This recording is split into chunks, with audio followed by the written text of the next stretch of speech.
আসসালামু আলাইকুম প্রিয় শিক্ষার্থীরা, আমি এখন সমাধান করব নবম দশম শ্রেণীর গণিতের তৃতীয় অধ্যায় বীজগণিত রাশির 5 নং অঙ্কটি। এই অঙ্কটি খুব একটা জটিল না, কিন্তু মিডিয়াম পর্যায়ে, এবং এই অঙ্কটি একটু দুর্বল স্টুডেন্ট তারা কিন্তু সহজে করতে পারে না। আর এই অঙ্কটি আসলে ঘুরে ফিরে আসে, এগুলো অঙ্ক কিন্তু সরাসরি পরীক্ষা আসে না, একটু ঘুরে ফিরে আসে। তারপরেও বেসিকটা ঠিক করার জন্য এটা আমাদের অবশ্যই জানতে হবে, করতে হবে।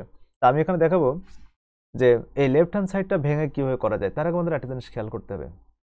এখানে যে 4টা রয়েছে, এই 4টাকে আমি যদি প্রথমত স্কোয়ার করি, 4টাকে স্কোয়ার করলে এখানে হবে 16 প্লাস 2। তাহলে এখন এই 16 প্লাস 2 মানে 18। 18টাকে যদি আমরা আবার স্কোয়ার করি তাহলে এখানে কত আসবে?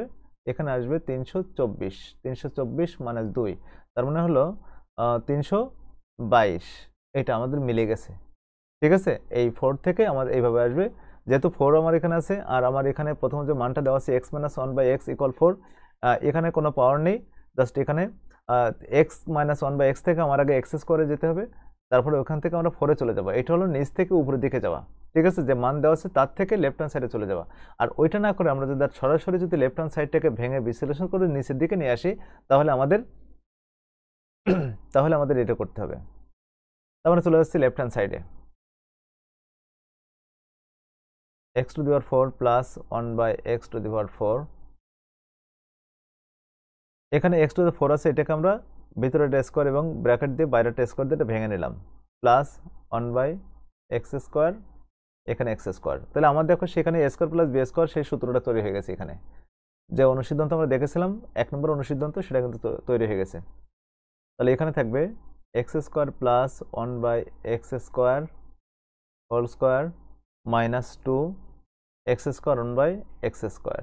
এটা তো আমার এখানে এক্স স্কোয়ার কেটে গেল, তাহলে আমাদের এখানে থাকে কোনটা? X square plus 1 by x square, এটা মানটা থাকে মাইনাস 2।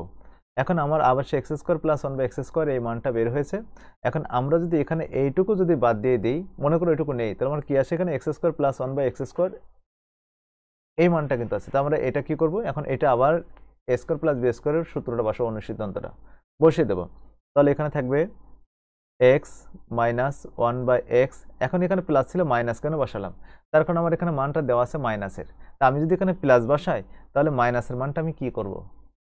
আর প্লাস যদি বসিয়ে দিই, তাহলে প্লাসের মানটা আমি কোন জায়গা থেকে আমদানি করব? সুতরাং এখানে খেয়াল করতে হবে, লাস্টে যে মান বসানোর আগে আমার এখানে যদি মাইনাস থেকে এখানে মাইনাস বসাতে হবে।